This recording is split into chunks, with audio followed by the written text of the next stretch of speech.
There it is. It's late again. I always work too late. But otherwise, after screwing around on other things all day, I'll never get a stream in. So here I am with the Gavin Seim podcast live, another midnight revolution for you guys. For those of you that are still up, because for most of you that follow this channel, it's 11, 12, maybe even 1 o'clock, maybe even later. It could be later than that. And I had some things going through my head today, and I thought, hey, let's go live again. We have a studio. We have a place to go live. I even started the stream earlier than I scheduled it for, which is astounding. Imagine me being 8 minutes early, right? Because I'm like, keeping it right on time there. Buenas noches a todos, Crab Creek. Animo también. So, despite it being midnight, I got this. And we'll talk about a few things today because I did want to bring a few things up. Shout out to you and Afreda. Appreciate it. También. And if I look a little tired, just let me get warmed up. And once I do, in fact, while I get warmed up, I'm actually going to go through my photos that I took on the street today while I'm waiting for you guys to get in there. Nothing special, but I know some of you actually like seeing my behind the scenes and what things look like. I just went out for my sunset walk and took photos of people and places around the city. I actually went out with this little guy. Good to see you, Omar. Buenas noches. I went out with this beauty here. This lens is like 50 years old. This is an Olympus OM 55 millimeter 1.2. This was like the lens in 70s, probably maybe 80s when this one was made. I would say this is probably an 80s, early 80s lens, but maybe 70s. You can actually see the yellow glow on the glass here. This is what we do while I'm waiting for the stream to get filled up. For those of you that get here early, you can see that yellow glow of the irradiated glass that they had on this model, on this year. It's a low radiation, respectively.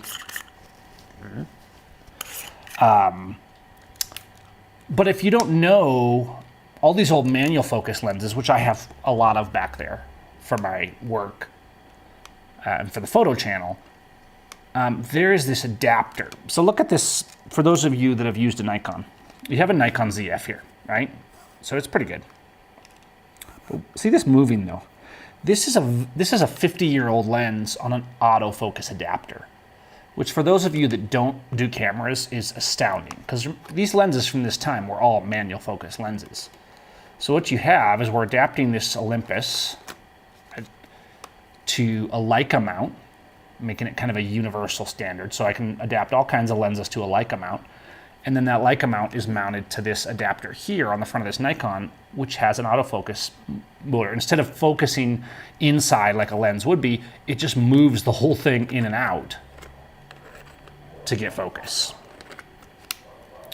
And it's pretty wild to be able to use lenses this old in an autofocus mode. I'm just saying. Just saying, for those of you, and I can tell, I always know by the comments that no one's here for this, but I make you listen to it anyhow because I can't just jump right in and start the show. Because if I do, most people will not be here. And so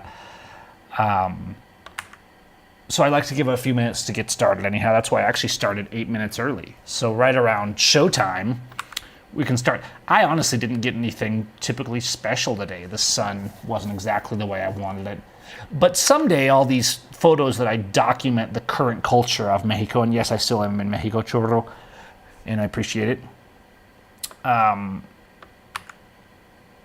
But someday all this will change. One thing I've learned is that while we should take good photos, and I do a lot of classes and workshops on doing so, photos are like wine, and as time goes by, they become more and more important, especially in a world where everything is fake and AI. But frankly, I don't think I got anything that impressive today. None of these will be winning awards, that's for sure. This girl had a whole bunch of purses. I just thought she was obviously selling them, but I thought it was kind of funny because I'm like, oh, that's a woman. Like this is like, this says it all with her purses. Looking at me suspiciously there. That might be my best photo of the day, even though it's a little soft. So many purses. I did find a little tap room that had some pretty good artisan beer. They had a wheat passion fruit, maracuya, and it was actually pretty delicious. And yeah, that was my afternoon walk, and that was about it. So I won't bore you anymore with that, because we do have some things to talk about today. I know that look at this, I'm losing people. This is the idea, actually, is that people will leave the stream, because the people I want in the stream are you guys that are still here. So this is why we chat and we shoot the breeze and I watch the comments. I don't even stream. If the comments aren't active, I don't even stream for long. The only reason to do a live stream is interaction. Otherwise, I would just sit down and record a video and upload it, which may or may not be better. I still can't decide that. But I can tell everyone's asleep because there's no activity in the comments. Even the trolls are too tired to fight right now. And the viewers are going down. This is always the thing. This isn't like the old days when I would have, thousands of live viewers. I remember, and this is algorithm stuff, right? We talk about the algorithm a lot on here before we get into our main topic for the night. In fact, let me pull up a few things for the main topic because I'm going to need them. Now, bear with me here.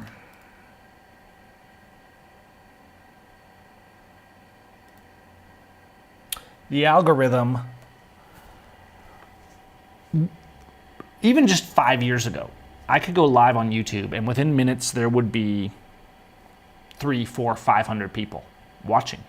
It was that pume. But the algorithms are making sure, I get comments. Somebody just commented the other day, like on a video I posted, and said, "You're back." And I'm like, well, thanks, but I never left. Admittedly, I don't get to do as many videos as I used to. I'm not as popular because I'm not James Freeman, all badass, doing activism all the time. Whoosh. He's a good guy. But what actually happened is you can't do videos constantly if there's no revenue being generated, if there's nothing happening in terms of the channel. I never did activism for revenue, but in terms of like doing videos all the time like some people want, the algorithms are making sure that you get what is sensational and what is going to manipulate your brain into being hateful and controversial. And we talked about this on the live stream the other night. Good to see you, Daniel, Cody, Minnesota, Toyota.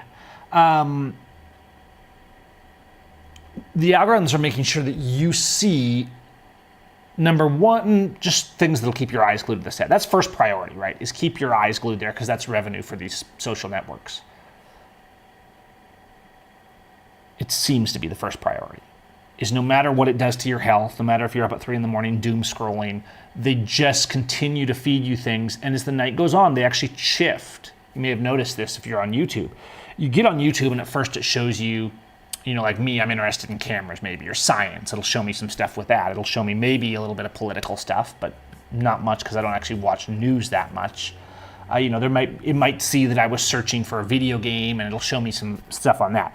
But if you stay on YouTube, maybe you watch a video and then you leave it and you get off it. What the algorithm actually does, and this is devious, probably not something that's admitted to, but I'm sure you've noticed it. Aside from the fact that your phone's always listening to you, and sometimes is it me?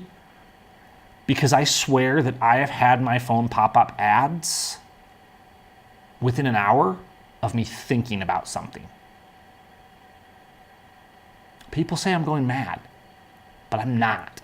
Now, everyone knows that when you talk about something, if you talk about with your friends, you're in a room talking with your friends and you're saying, I need to buy a new mattress, right? You didn't search for it. You didn't do anything. You'll open up Facebook. 30 minutes later, there's ads for mattresses, right? This is how good these algorithms are because they're listening to you. In fact, I shouldn't have said it because probably I'm going to be stuck seeing ads for mattresses. I don't even like to watch a video. Facebook's the worst. I don't even like to go to a page or look up a brand because all I will immediately see is ads because that's all these brands can do.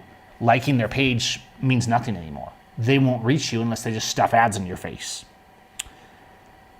But I'll take that a step further with the algorithm and Google and Facebook. I'm not aware of technology that makes this possible currently because these phones don't operate on a quantum level as far as I know. But sometimes I swear I think about something and I will consciously be like, I'm not saying it out loud. And I will still freaking see the ads for that thing. And I'm like, I never searched for that before. I didn't go to a page. I didn't Google it on my computer. I didn't Google it on my phone. That's creepy. I mean, it's creepy enough that we know they're listening to you. TikTok, so that your kids maybe will stay sufficiently addicted, and you too, but it tends to target the younger generation more so they can manipulate their brains, is actually like responding. It's using the camera, is what I've heard, and this makes sense, to actually like watch your facial expressions. But coming back to YouTube and why this stream here has 13 viewers, or 17 of you faithful late nighters, and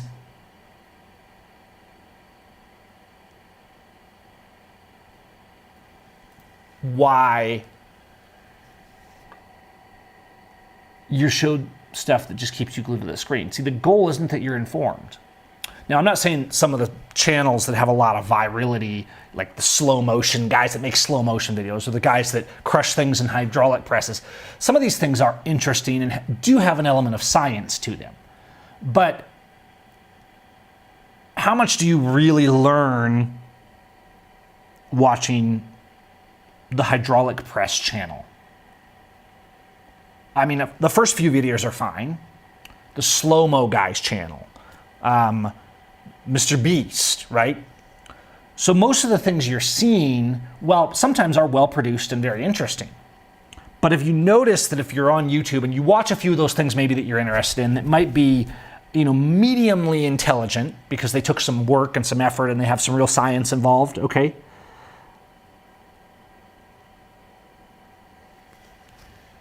But then it gets to be about this time. Google knows, your phone knows, they probably know you're sitting on your couch.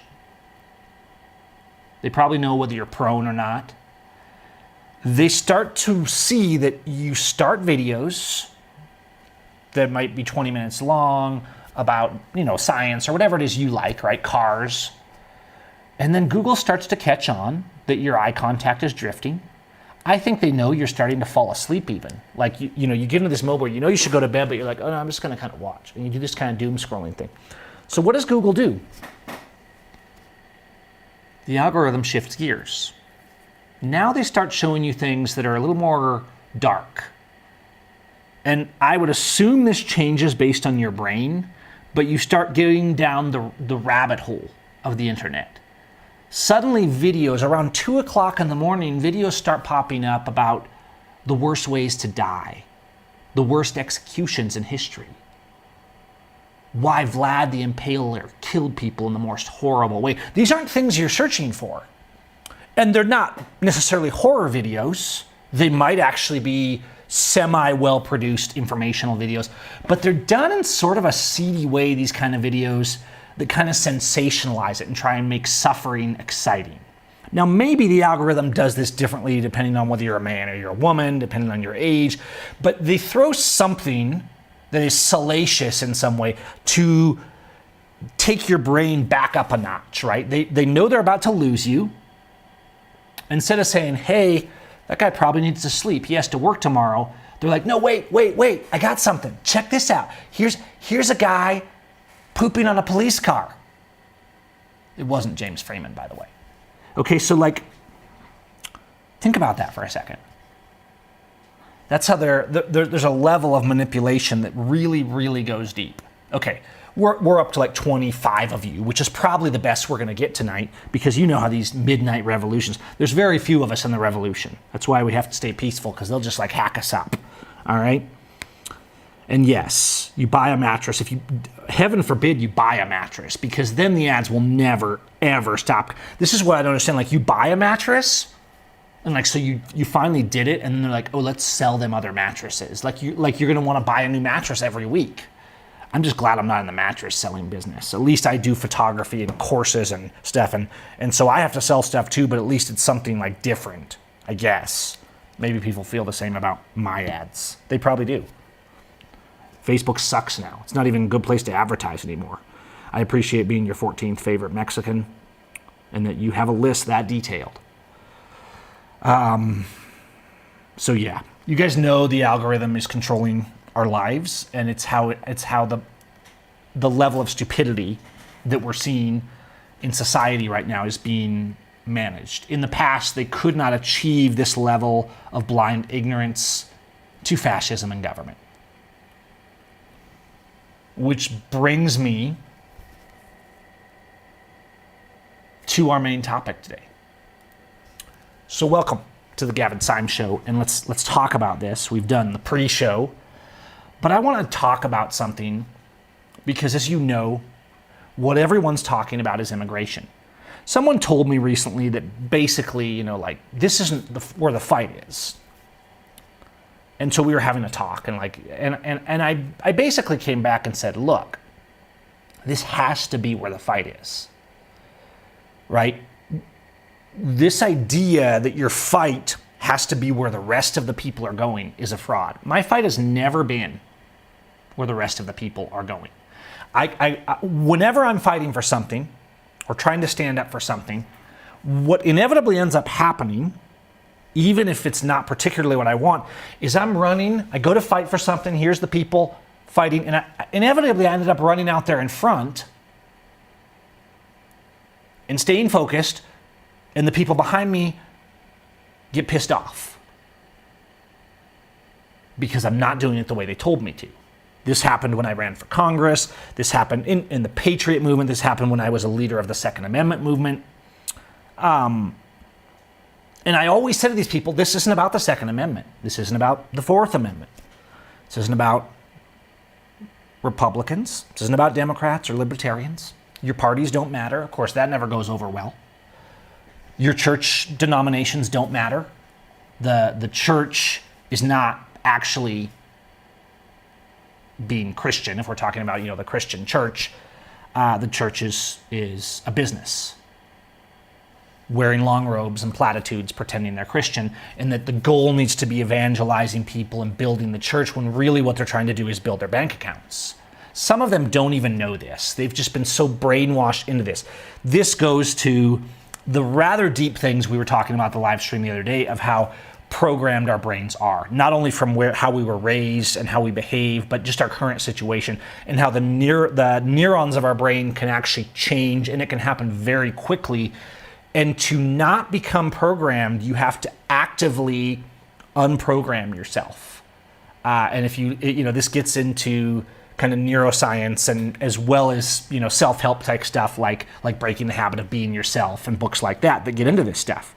But when people say, it's all about faith for me, it's all about Jesus, it's all about this, it's all about the blood, it's all about patriotism, it's all about freedom. Whenever you take a line, and this is something I've seen a lot lately, whenever you take a line, which in these times is usually a meme also, a saying, a quote.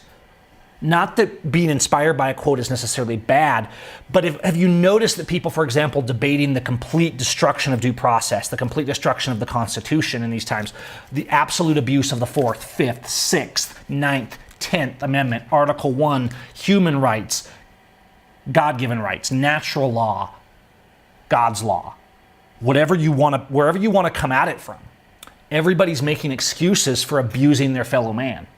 And so what happens is I always end up saying, hold on, like, I'm with you guys on your rights. I was right there. I was on the phone with Lavoy Finicum just a few days before he died.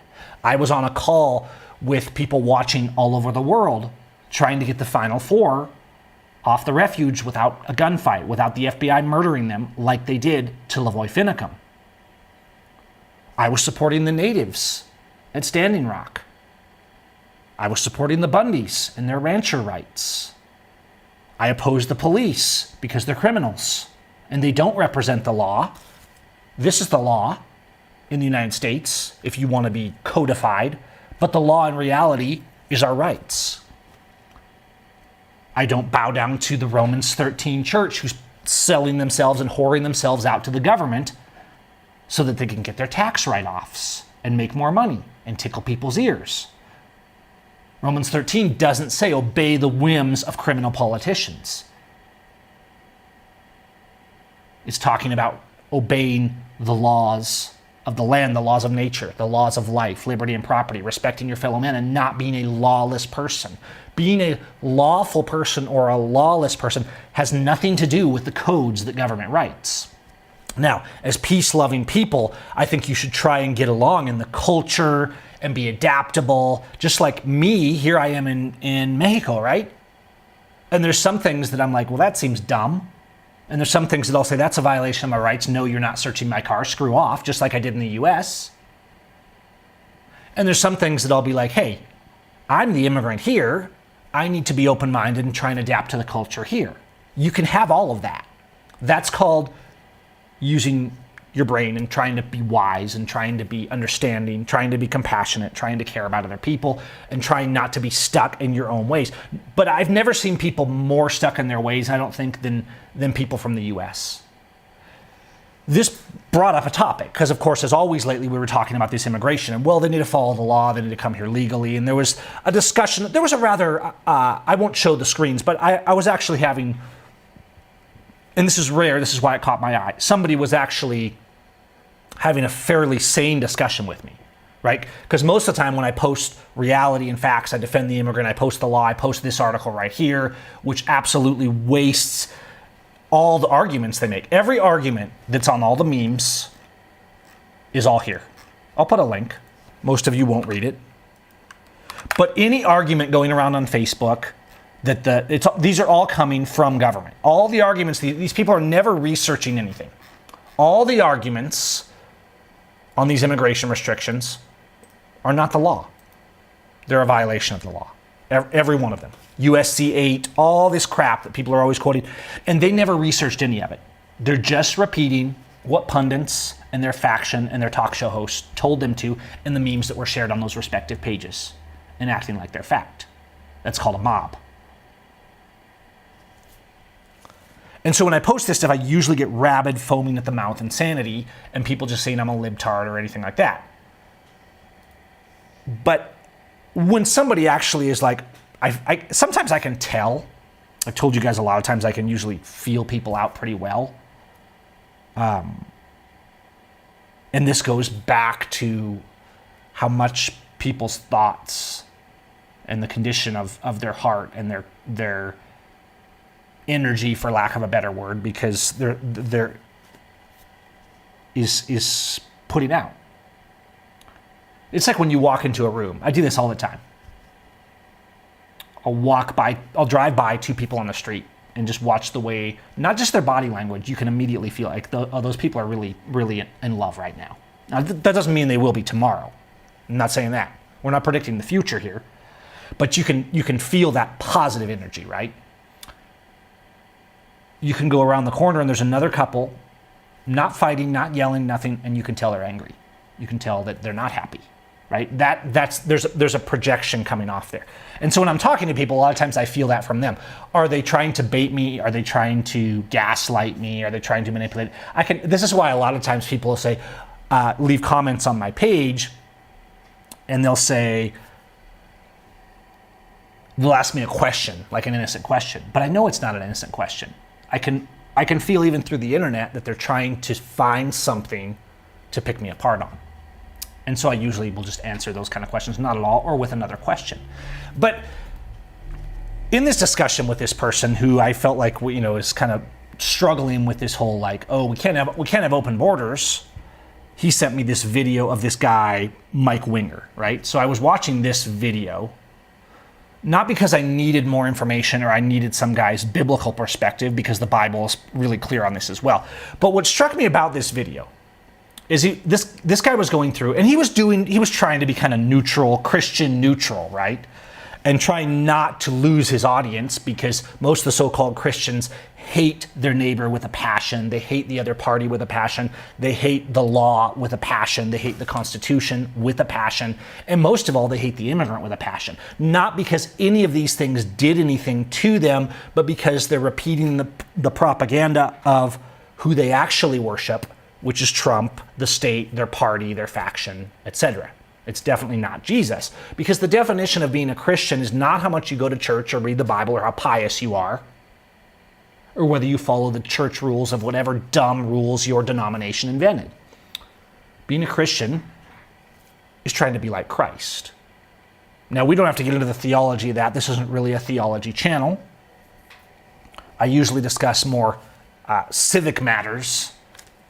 But I was watching this video, and he was talking about immigration, and this guy didn't know much about the laws of immigration. This is the thrust in Scripture. 36-something times it says something along these lines. God really... But what I noticed is that he wasn't raving against the immigrants. He was like, I have people that are, illegal, which I cringe when I hear that word, because there's no such thing. But he goes through it, and every verse he finds, every verse this Mike Winger guy finds, is talking about how you have to treat the foreigner and the immigrant with respect. You have to treat them equal to the citizen. And then he would bring up these little things, and this is, of course, in ancient Hebrew law, right? Which is not what we're under.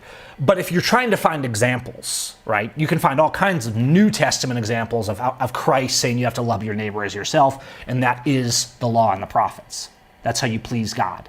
Now, I know people might debate about what loving your neighbor as yourself is, but it's certainly not rounding them up, sending them to concentration camps, death camps, taking away from their families, taking everything they have, sending them away to poor countries, sending them back to countries they're refugees from to be murdered, or murdering them yourself. None of those things, equivocally, none of those things are loving your neighbor as yourself. Good to see you guys in there. Appreciate it. And so I'm watching this video, and I'll even link this video if you guys want, and you can check it out if you want. Now, what was interesting to me is I listened to it because it wasn't foaming at the mouth. Even though this person was very ignorant on legal stuff. He was doing the whole Romans 13 thing, all the propaganda that the churches have programmed us with, and the government ultimately, because there's very little difference. But the irony of that is he didn't actually understand the law or the Constitution, and almost no one does. The lawyers don't even talk about this, even though it's super simple and super clear. So even if you took Romans 13 in its mainstream modern government worshiping state where it said, obey the government. That's basically how you translate it. Obey the government, obey the police, obey the laws they wrote. In the United States, this is still the law. Now, I realize it's being blatantly ignored and destroyed as we speak. But every immigration restriction is a violation of the Constitution. The government has absolutely zero authority to control immigration, granted in the Constitution. And under that, remember that the whole concept of the Constitution is they can only do what's in here. It's not just a prohibition of you can't violate these rights. They can only carry out the activities. And so you could say, well, the socialism's draining us. Okay, that's not the immigrants' fault, but fine. Here's the thing. The socialism isn't authorized in this either. The government's not supposed to be taking your money and redistribute it. And I said this earlier today to somebody who is peddling the propaganda in the name of being a conservative patriot, which is BS. I said the U.S. is not a... They were talking about capitalism and how great capitalism was. I said the U.S. is not a capitalistic country. The U.S. is a socialist country. When you have capitalism, you have the right to move, the right to travel, the right to enter, the right to exit, and the right to free trade, which is literally the opposite of what you have right now. And so if you go through this, and you go to even to the 10th Amendment, and it says anything not delegated to the United States government by this Constitution is prohibited. It's clear as day. The government has zero authority. So all of the immigration laws, and I mean all of them. And so people are like, oh, well, what about the Alien and Sedition Acts? And I'm like, are you guys kidding me? Now people are so ignorant that at this point, they're quoting the Alien and Sedition Acts, which are one of the most unconstitutional acts and were immediately denounced by many of the states, the leaders of the states, and people who wrote the Constitution. This was John Adams' worst hour. And John Adams was always a little bit of a, big government needs to be respected kind of guy.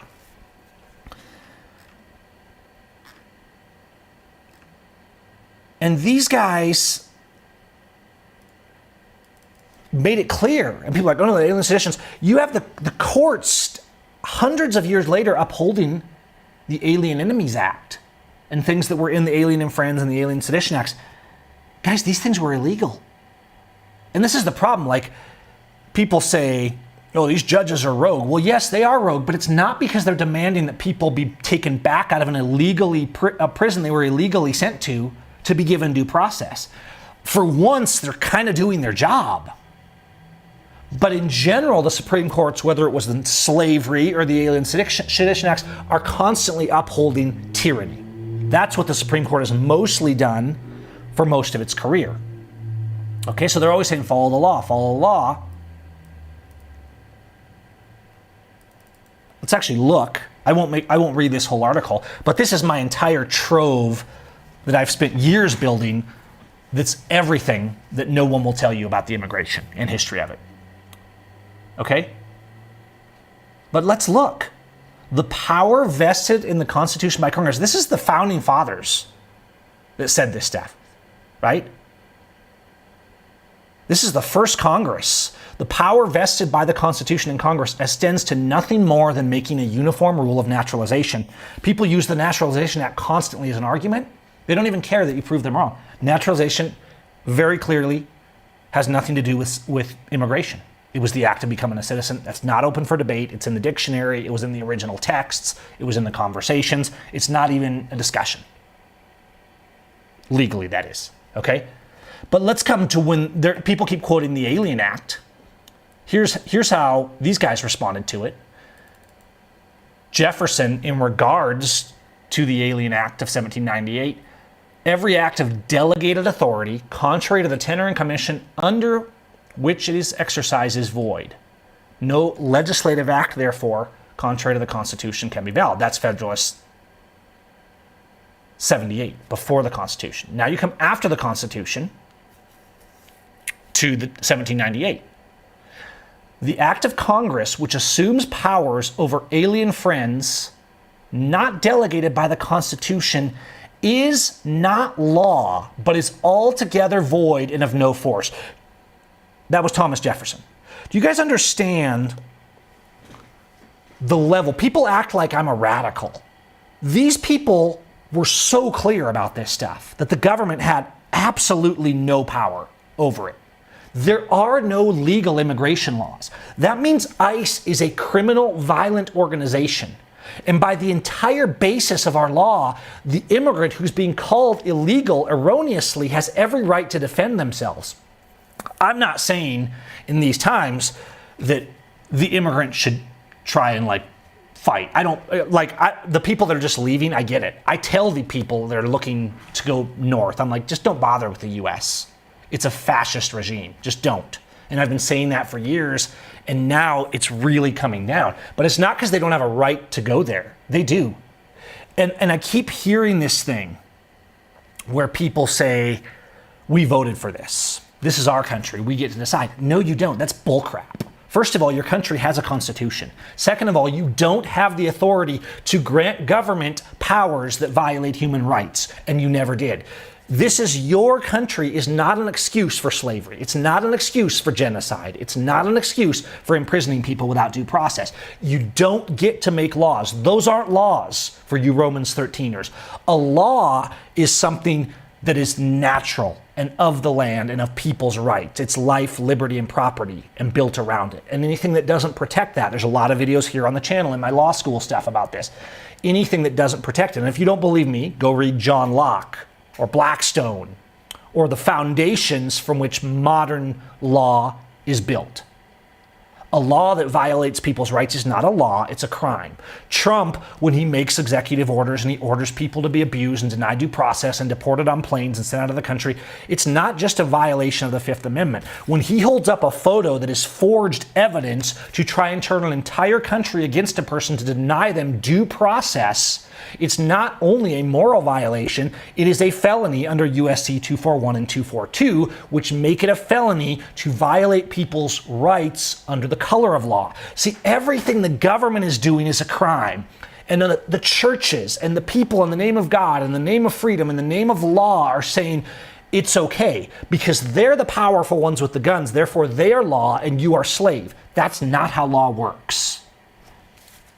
That's the reason we write constitutions. Now, a lot of people say, well, the constitutions are useless. They don't protect us. That could be an argument. But the point is that every unified land is going to have some kind of codified rules because otherwise you could never actually sit down and arbitrate and give due process. It's just reality. That's why constitutions are written. And Carl says, well, then amend it. There is truth in that. If you said, hey, we want to change something, and you go back to women's suffrage, they didn't just say, we're just going to do it anyway. The government's just going to, the Congress didn't just make up stuff. They amended the Constitution, right? They said, we want this Constitution changed to match what we want. Now, does that mean you have a right to amend the Constitution to say that immigrants can't come in and that you can deport them without due process? No, it actually doesn't. You could theoretically amend the Constitution to say the federal government can manage immigration, but realistically what would stem from that are violations of the other amendments of the Constitution as we're seeing now. You can't say to someone, people say, well, they didn't have due process coming in, why should they get it going out? That's total BS. Due process is a rule for government and for the process of detaining someone and taking away their liberty of movement and locking them up. To do so, you have to give them due process, which is what? Fifth Amendment, a trial by jury, evidence. There's rules. These rules, they didn't follow the Constitution coming in. Why should we respect it since they didn't come here legally? That's total nonsense. That's just gaslighting. The Constitution is not rules for the immigrant. It's not rules for the people. It's rules for the government. That's all a Constitution is.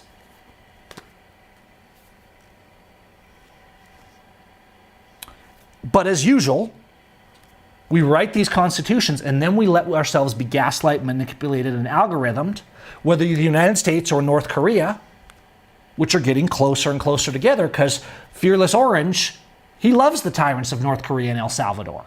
Those are the kind of people he wants to emulate, not the kind of people he wants to oppose. The kind of people that can send people to death camps and prisons that they never leave with no due process, no appeal, and not even a phone call to their family. That's psychotic. And if you support that kind of crap, you're mentally ill. This is not natural. This is not how people thought when we were growing up.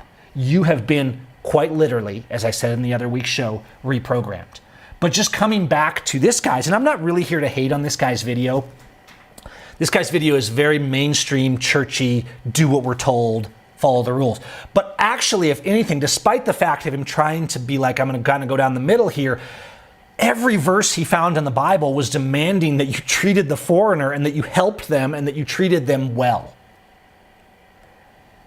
And then, sure, there was a little excuses along the way in Romans 13 and things like that, and there was a complete ignorance of what the Constitution actually says and the fact that actually the illegal immigrant is not violating any law. They're not an illegal immigrant. It is illegal to require someone to be documented. founding fathers also said this when John Adams tried to do it with the Alien and Friends Act. Right? All this blow up came around the same time. And in fact, let's look at Madison's response in the report of 1800 to what was happening with the Alien and Sedition Acts. If aliens, because this is another argument they use, if aliens had no rights under the Constitution, they might not only be banished, but even capitally punished without a jury. Now, you understand what he just said?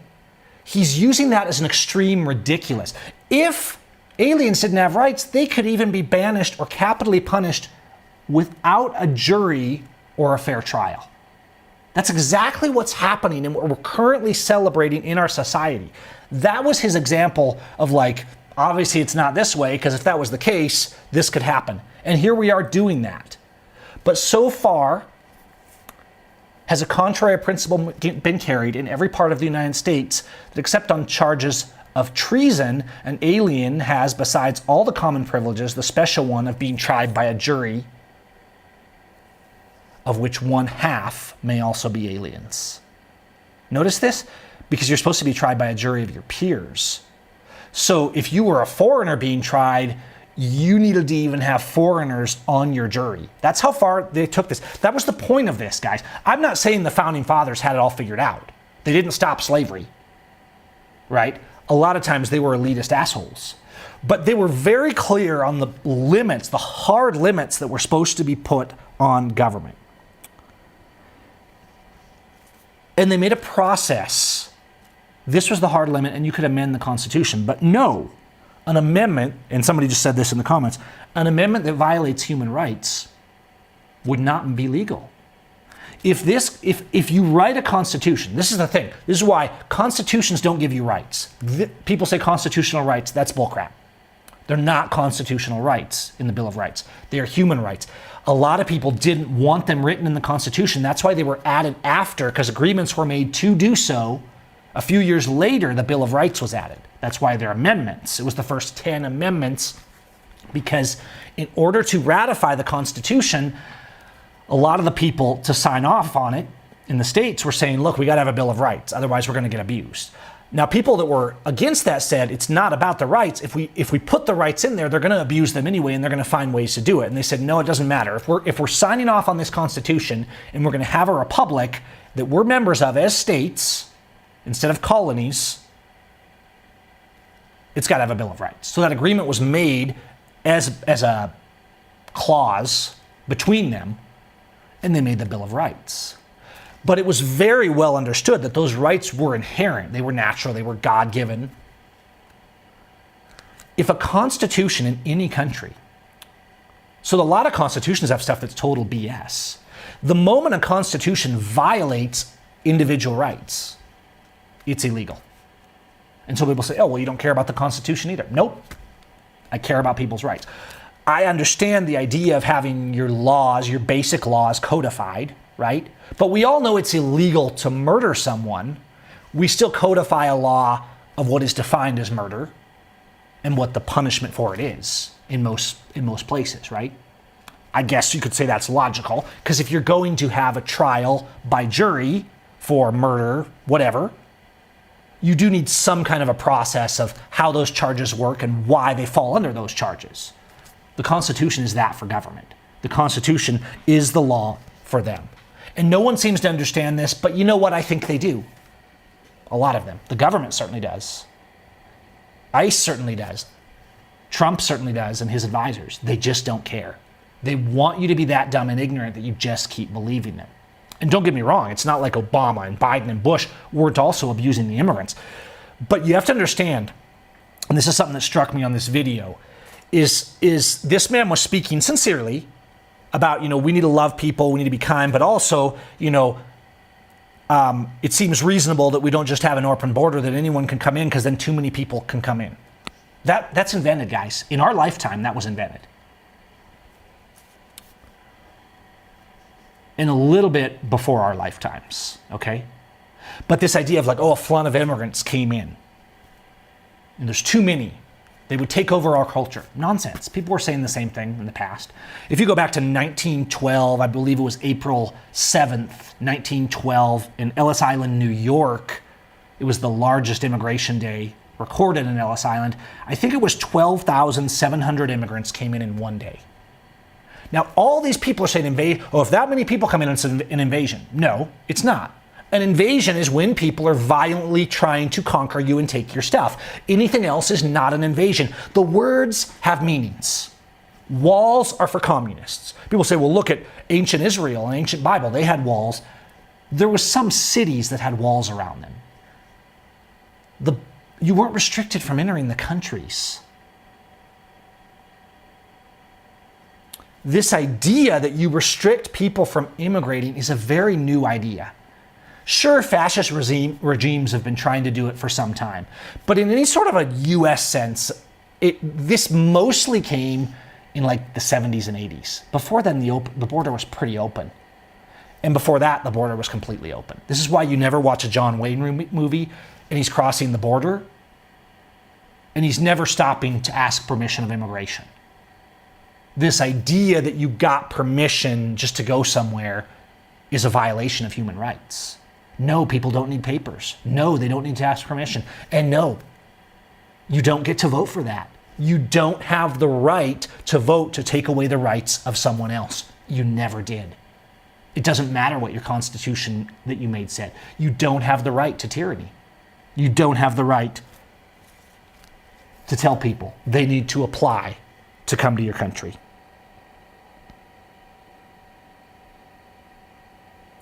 And somebody says, yeah, but the Irish who are poor and dirty need not apply.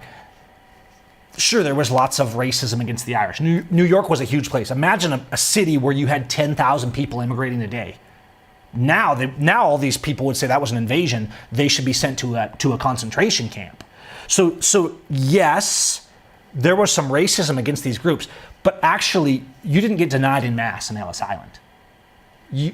Ellis Island was illegal, by the way. The government had no authority to do Ellis Island. However, Ellis Island wasn't there to send 90% of the people home. It was pretty rare to get it rejected in Ellis Island. And the truth is, if you wanted to come in somewhere else where there was no restrictions, you could, and just come in another way. It wasn't hard to freely immigrate because it was an open border still. The ports of New York had a process, and it was a process that usually took a few hours. You weren't waiting years. You weren't locked away like a prisoner. You came in on the boat and you went through. It was just like going through customs and immigration, which, again, illegal, right? But I'm trying to make a comparison. Even though Ellis Island didn't actually have lawful authority to tell people if they could come in or couldn't come in reality, Ellis Island let almost everyone in. And generally, if they stopped somebody, it would be because they were sick or something like that. All of this current immigration stuff that preachers are repeating, that we're saying is the law of the land, we're saying it's always been this way. There's always been border controls. There's always been immigration restrictions. You always had to give permission. That's absolute nonsense. The founding fathers were outraged by the idea that an immigrant would even have to register. That's how extreme they were. That's the foundation. That's American values. All these people promoting deportations, repeating this propaganda, sharing these memes, they're willingly ignorant because they're full of hate, because the algorithms do their best to make us hateful.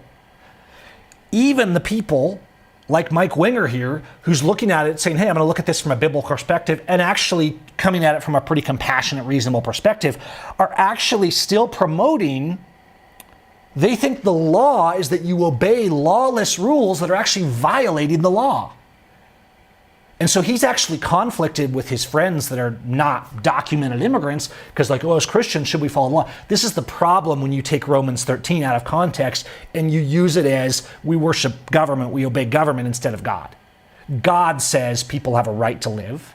He says you treat people with respect and you can't murder them, you can't kidnap them, you can't steal from them. Those are the laws. And anytime a government makes laws that violate those laws and says we can kidnap them, we can violate their due process, we can take their stuff, we can deport them, and we can kill them if they don't comply to our criminal acts, that's not law. That's lawlessness. And it doesn't matter if you're a Christian or if you're a Muslim. Anyone else notice something else? Here's something to chew on as we close tonight. Did you ever notice that before 9/11, none of us were talking about this Muslim thing? They weren't all terrorists trying to usurp our culture. You think that's an accident? Do you think the government hasn't had a direct hand? We're talking about the government who intervenes to overrule presidents and regimes in other countries so they can have control to better get money out of them and traffic their drugs.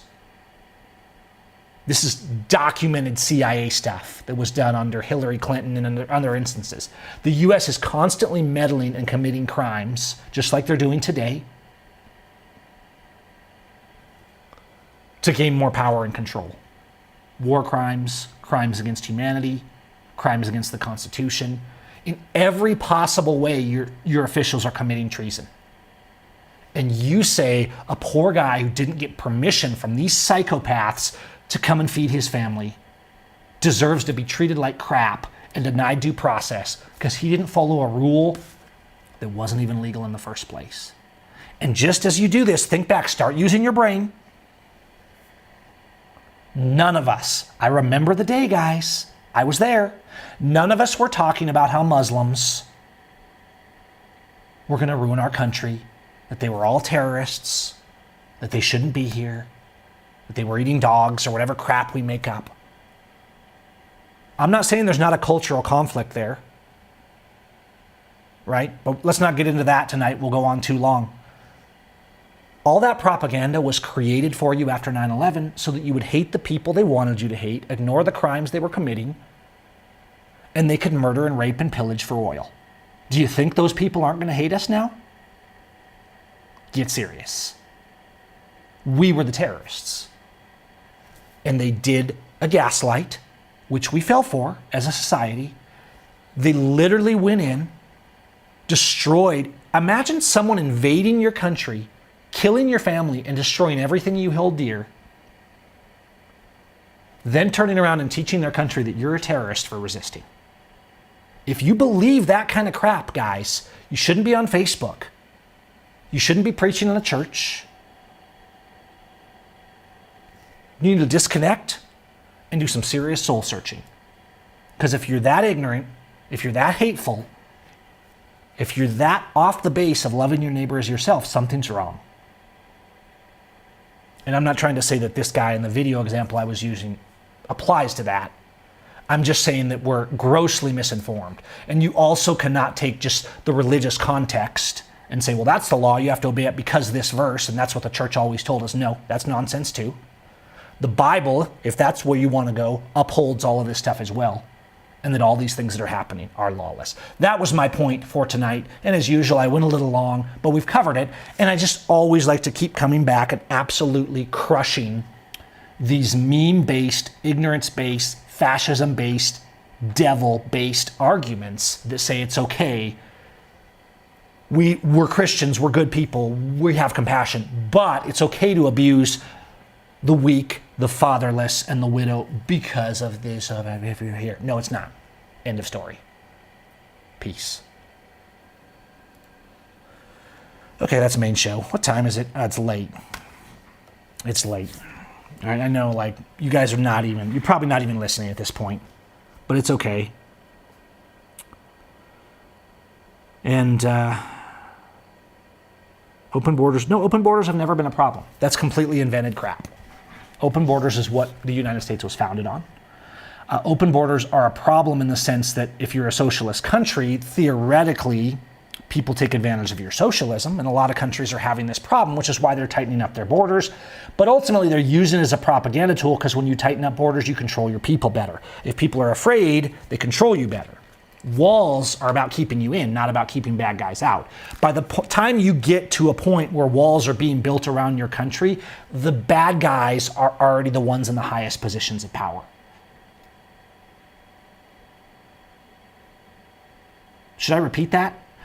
If you get to a point in your country where walls are being built around your country, the criminals are the ones ruling your country.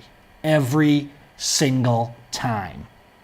And if you doubt me, start reading history and stop reading Facebook memes.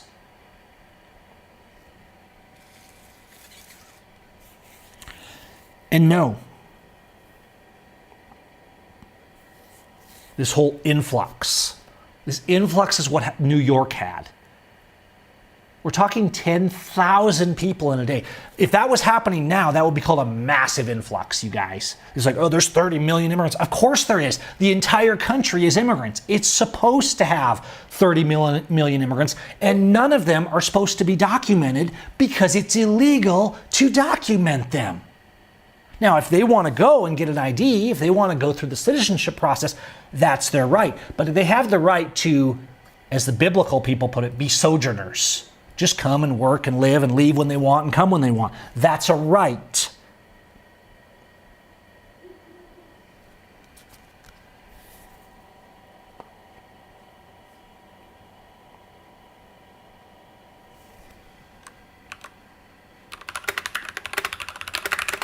And I know we're an after show now, so I'm just kind of going to take a couple of these on.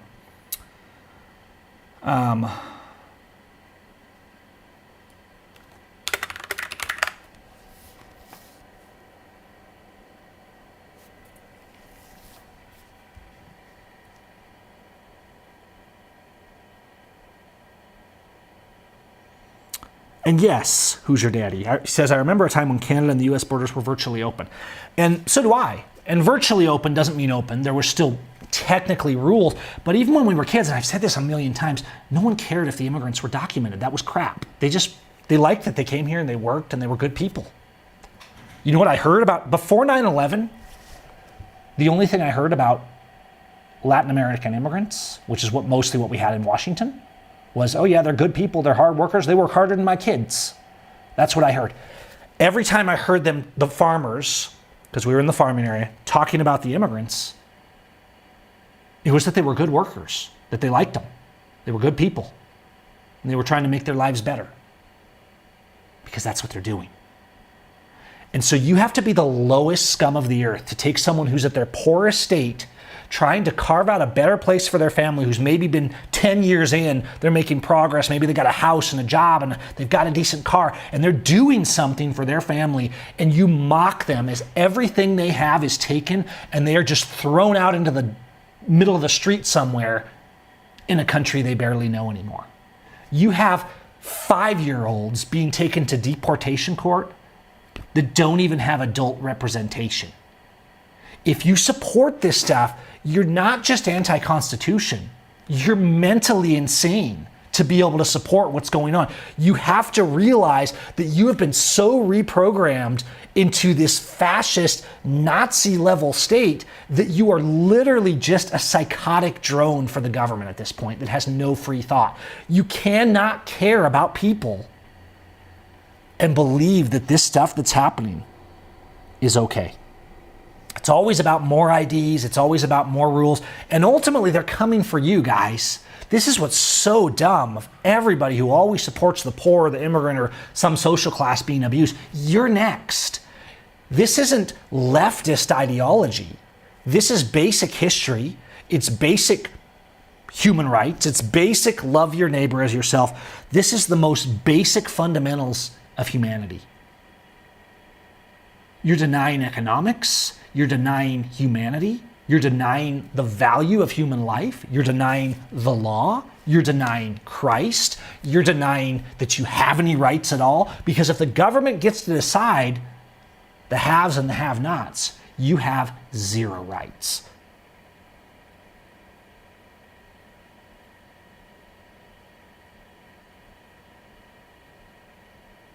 And yes, it's a basic human right that you have a right to travel and work and live. The idea that you have to get a permit to enter a country, that you have to get a work visa. I realize now most of these countries do this, guys. 50 years ago, it wasn't that way.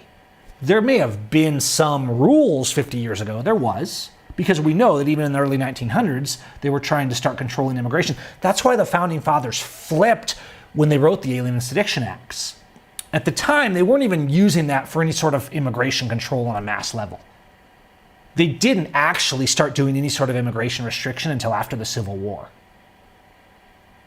So we're talking 70, 80 years later. And even then, it was very limited. Even in the early 1900s, very limited. 20s, 30s, and 40s, very limited. It's hard to say exactly, but I would say up to the 80s, the U.S. had open borders in any sort of practical sense. And Mexico did, and most of Europe did. I don't know the entire study of immigration in every country enough, because I mostly have studied it around U.S. and Mexico and things like that. But all of this was invented in the past 50 years in terms of the things we're repeating today. It's what people are saying, the stuff, the talk shows, the politicians. It's quite literally just fascist NWO propaganda. It's the final nail in the coffin. And so somebody in closing, this person I was talking to saying, like, you'll never win this one. There's always been immigration rules. No, there hasn't been. And when you get to this stage of controlling people's freedom of movement, that's the final step to being a fully fascist communist state. And then the final step after that is complete collapse, because that's the inevitable end of a fascist communist state. And that's where you're headed. So there we are. I've said it. I'll wrap it up, because I can tell everybody's tired, and I am too. But I do appreciate you guys being here tonight. I'm just doing a lot of videos, I guess, right now. This week, I've just had some thoughts. I will try to cut out this the main segment that we were talking about, just in case you guys want to review it or share it. But if you guys look, there's two things that I share right now. I don't sit there and argue with them about immigration. I say it's unconstitutional, and I drop this link right here, and there it is. Because that is literally 5 years of research on this and studying every scrap and angle that I could find. It's not just my opinion. It's cited. It's sourced. It's the law. I have never seen a legal document that wasn't... There's lots of legal documents on immigration that are simping for the government or for the current rules. This one is talking about the history all the way back to when we wrote the Constitution, up to now, everything, including, the Bible says do it. All the arguments they make are right here. And so you can bookmark this one if you want. I do update it as I get, kind of new propaganda comes out, and I try and address it. But it's all here. Even heaven has gates, right? So in reality, when I post this, they just call me a left-heart idiot. They say I'm the stupidest person they've ever seen. They can't even argue with it. But we're not to a point of argument. You have to realize that the level of program, the people who are believing what's coming out of the government's mouth at this point are zombies. They're programmed to the point where they're literally murdering people on the streets and sending people to foreign death camps, which is completely outside the realm of every element of due process in the law. And they're saying they deserve it because they didn't get the right paper when they came in. They didn't follow the bureaucratic rules. That's the level of stupidity and evil that you're dealing with. That's the United States right now. Sometimes it's changed so fast, even in the past 10 years, that sometimes it feels like we've jumped timelines. But what it really is they've used this and the algorithms and the fact that even though we think we have social media, they took away the social aspect about 10 years ago, and we stopped socializing and talking to each other and our actual friends, and we started seeing what the algorithm wanted us to see. And people didn't realize it. But that was a massive global scale shift that was quite literally a reprogramming of our brains. And only the strongest brains and the people that had enough values and enough will have resisted it. The rest at this point, and you see it every day, and it's not just the right, the left does it too, right? When it was the Lavoy Finicum or when it was the Bundy Ranch, they were raving that they deserved it, and it was equally BS then. Both sides, through this propaganda now, have been reprogrammed. So right now I look at the left and I'm like, wow, the left is defending the Constitution more than I've ever seen them do in my life. Now it's the right that's absolutely anti-Constitution. But both sides are manipulating the same way, ultimately because at the top, they're the same. Both parties are the same. It's not Democrats versus Republicans. All these NWO high-ups are on the same team, guys. and they just make sure we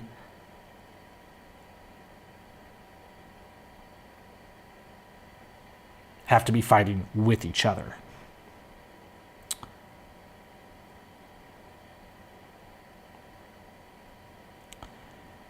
And that, Matt, the problem was looking this stuff up, and especially with trusting the AI, which is where most people get their answers now, is it's usually not true.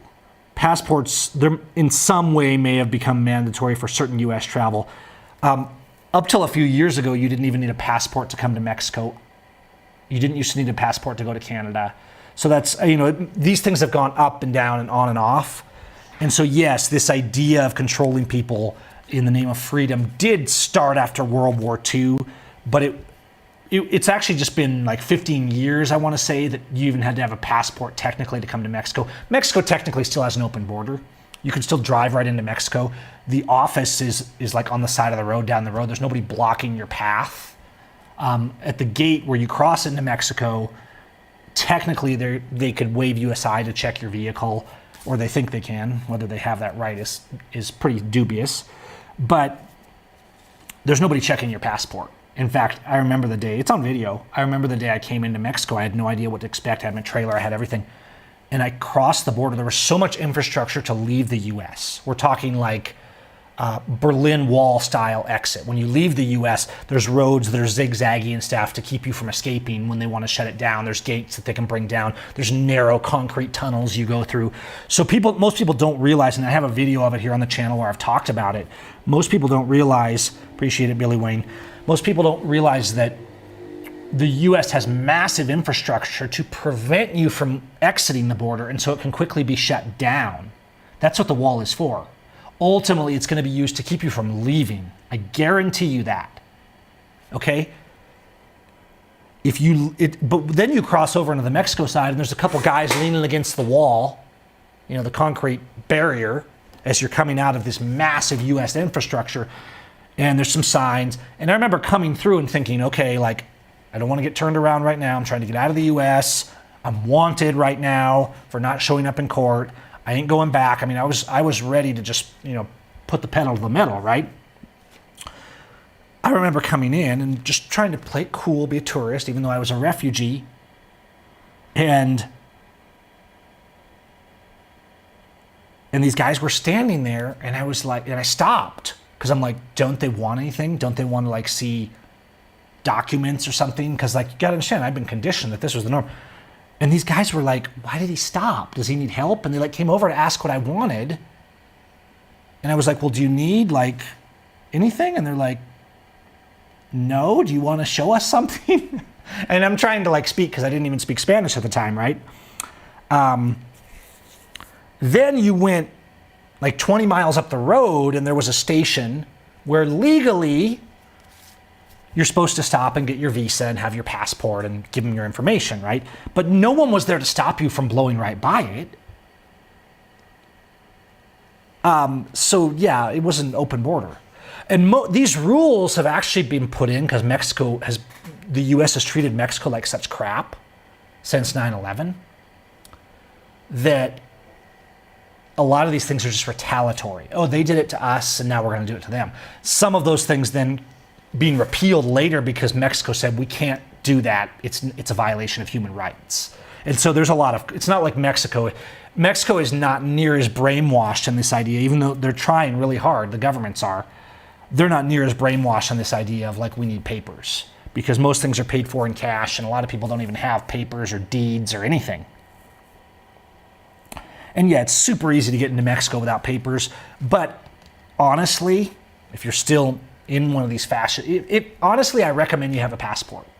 Not because it's legal to require a passport. There's a difference in me saying it's illegal to require documents and saying that knowing that we live in fascist regimes, it's can be prudent to have those documents in order, because you might need to leave inside of 48 hours like I did.